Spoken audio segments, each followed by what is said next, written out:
On September the 15th, 1992, Superman Man of Steel issue number 17 hit the stands. In the book, as the main story ends, we're treated to one final page consisting of 4 vertical panels. In the first 3 of these 4 panels, we see a large, gloved fist pounding away at a metal wall with a caption box that tells us that this is all happening somewhere else. The 4th panel shows us the other side of that metal wall. It's unmarred and unmarked, and we can hear a barely audible crang coming from behind it. But then, the last bit we see on this page, there in the bottom right-hand corner of panel number 4, is a caption box that contains 3 words. A warning that would herald the start of one of the single most important storylines in the history of Superman comics. Doomsday is coming.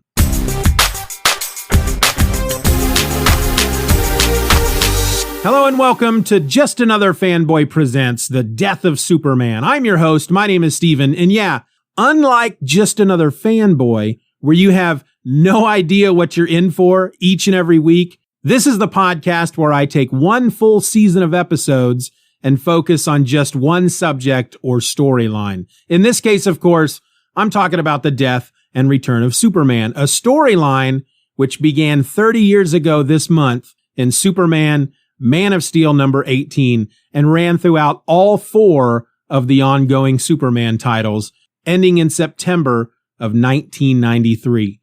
During those 11 months, Superman would die battling a monster from the stars and would then be replaced by 4 new Supermen before finally returning to take up the mantle of Superman once again. And here's the thing, none of it would have happened were it not for a TV show that wouldn't even begin airing until the event was wrapping up.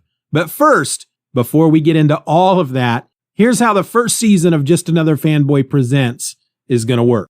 Now, the death of Superman kicked off on Tuesday, October 13th, 1992. And so on Thursday, October 13th, 2022, 30 years later, you're going to get episode 1 of Just Another Fanboy Presents, The Death of Superman. In episode number 1, I'm going to be looking at the issue that started it all, Superman Man of Steel, issue number 18, which was the only title in the Death of Superman event that was released that week in 1992. Each week that follows, I'm then going to look at the issues from the event that were released that week, 30 years previous. That's right, John Reed's Comics. I'm borrowing your concept. Anyway, what I'm saying here is that in essence, episodes will land weekly every Thursday.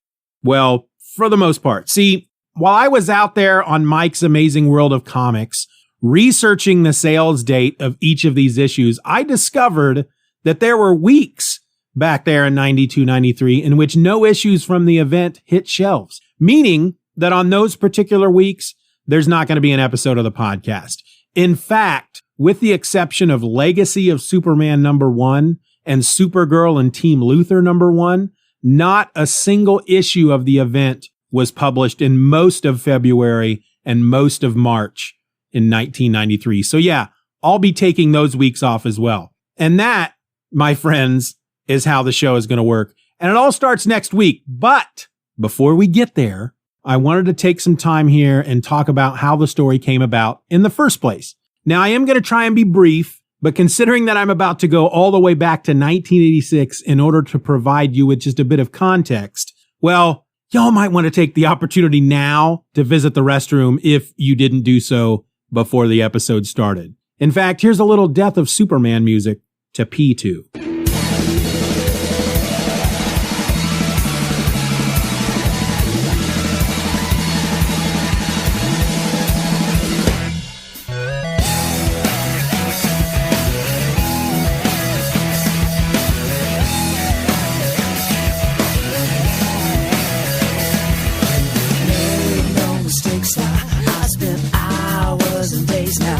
Trying to find who's responsible for this mess. I walked around for hours, getting bitten by the spiders, and the snakes are crawling over my chest. On the front lawns of America, the papers say all red. Gas prices are rising high. Superman is dead. Done? All right, let's begin. In the wake of Crisis on Infinite Earths, DC brought in John Byrne to reboot Superman and give the character a fresh start. For many of us, this time is now referred to as the John Byrne era, and it began in July of 1986 with the first issue of a 6-part bi-weekly miniseries written and drawn by Byrne called The Man of Steel. Once Man of Steel was completed, DC changed the title of the book that had been known as Superman since 1939 to The Adventures of Superman. This allowed them to add a new Superman book, which, of course, they just called Superman, and that started with a #1 issue in October of 1986.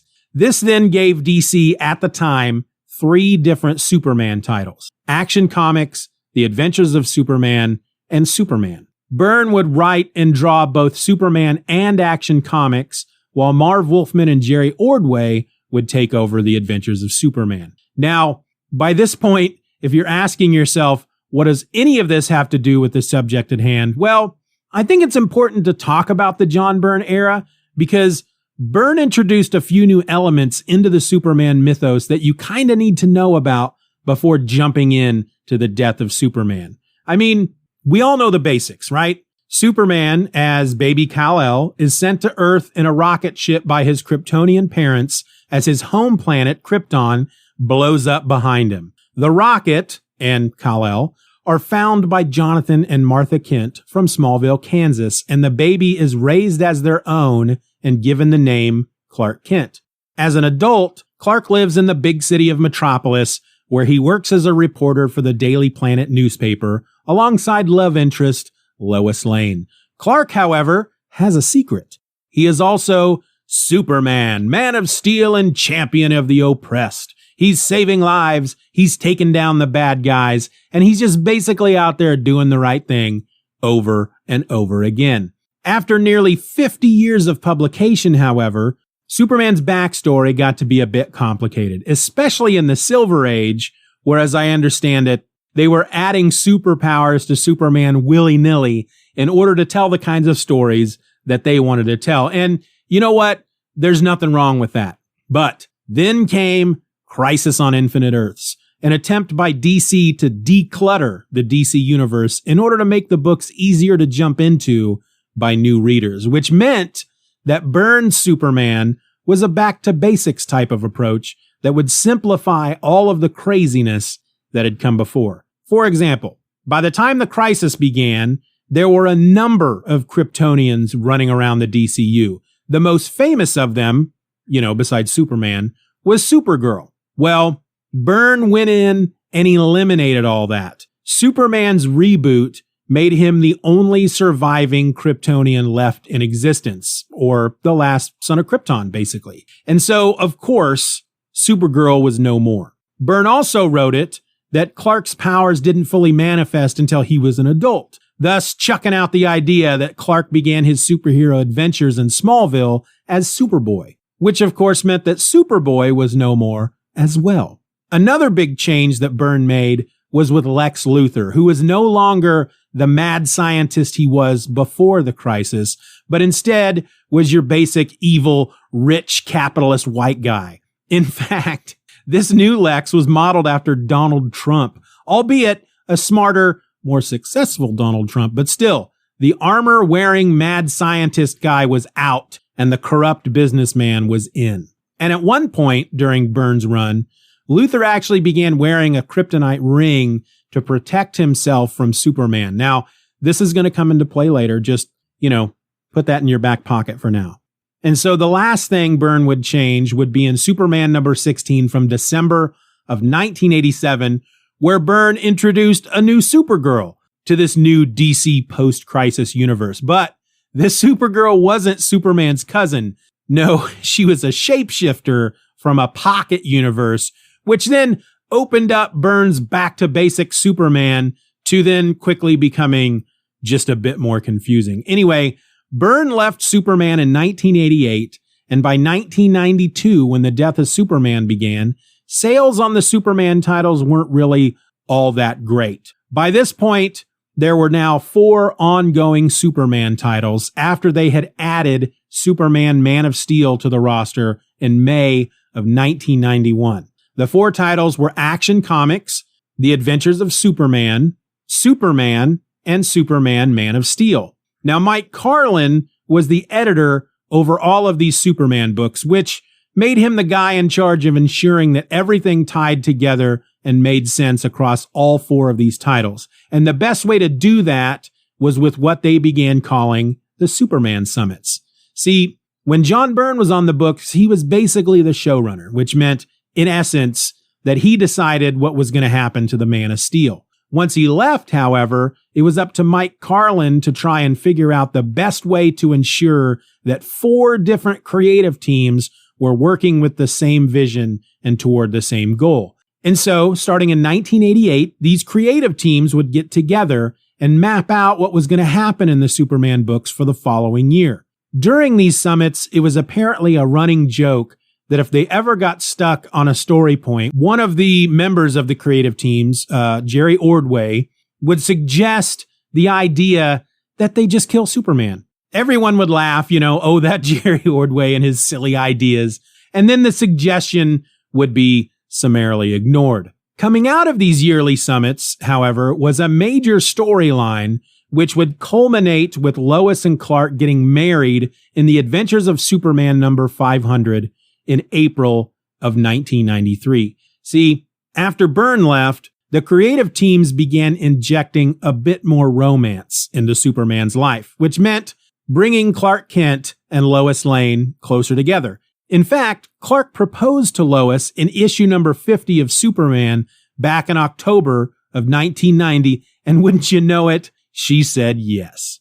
Yet, despite the budding romance, despite Lois and Clark becoming closer, and despite the accepted proposal of marriage, Clark had yet to reveal to Lois his biggest secret, that he was Superman. In fact, it wouldn't be until January of 1991 in Action Comics 662 before Clark would finally reveal his secret identity to Lois. Now all that was left was to plan for the wedding, which actually wouldn't happen for another 5 years in a comic titled Superman, The Wedding Album that hit shelves on October 9th, 1996. But wait, didn't you say earlier that the plan had been to marry them in Adventures of Superman number 500 in April of 1993? Why, yes, Stephen, I did say that. All right then, so what happened? Why the delay? And what in the freaking heck does any of this have to do with the death of Superman? You know what, Stephen? I'm glad you asked. Turns out, during one of their Superman summits, I believe it was 1991, their plans for Superman stretching off into 1993 would come crashing down around Team Superman due to the hit ABC television show Lois and Clark, The New Adventures of Superman, which hadn't even begun airing at this point. See, the plan for Lois and Clark, The New Adventures of Superman, was to have the couple get married eventually as part of the storyline of the show.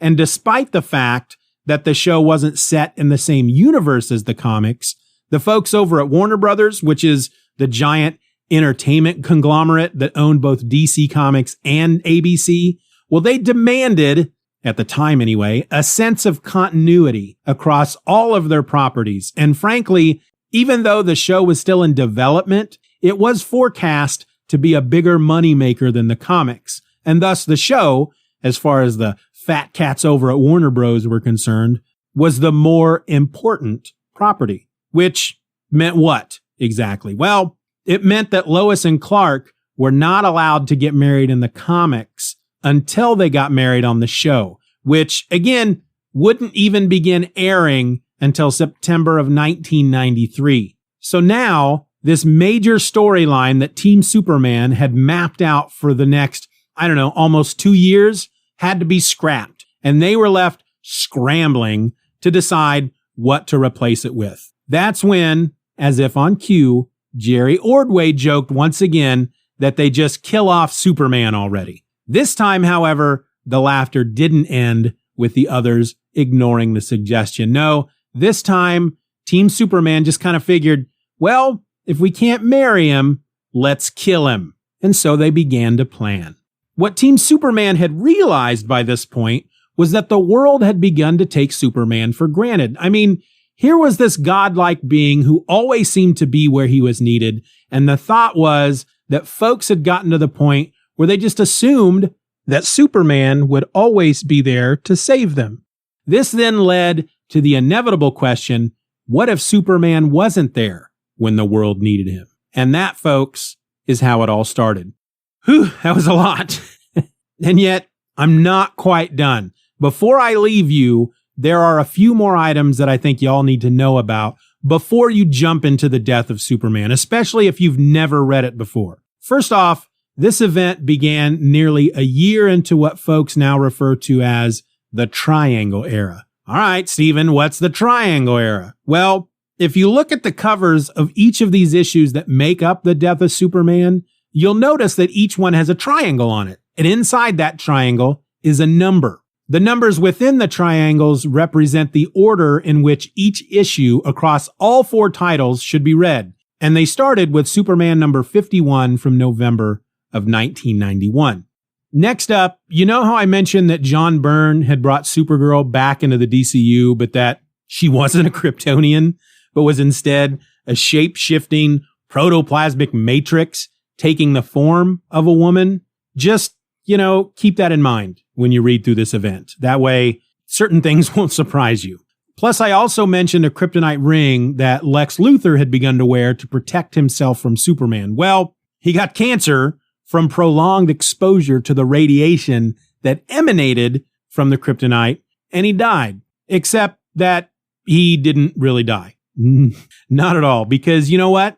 This is comics. And Lex Luthor, being Lex Luthor, before he could die, he had his brain transplanted into a cloned body of himself, a younger body with long, flowing red hair. And as far as the world of the DCU was concerned, Lex Luthor had died, and this new athletic ginger warrior was Lex Luthor II, Luthor's long-lost son who had grown up in Australia. But of course, you and I, as the readers, we know it's really Lex Luthor, and he's just tricking everybody, because that's just how evil he is. And, oh yeah, Luthor and Supergirl, they are lovers in the nighttime. I should probably mention that, so that doesn't surprise you either when you come across that in the storyline. Anyway, I think that about gets us where we all need to be. So make sure you join me back here next week for episode number 1, in which I'm going to talk about the book that started the event, Superman, Man of Steel, number 18. If you have anything you want to say about this episode or the event in general, you can email me at justanotherfanboy@gmail.com, or you can text me or even call and leave a voicemail by dialing 785-318-6673 on your touchtone or rotary phone. Or you can join us over at the forums at forum.justanotherfanboy.com. Don't worry about writing any of that down. It's all in the show notes. And so, yeah, that's it, folks. See you next week.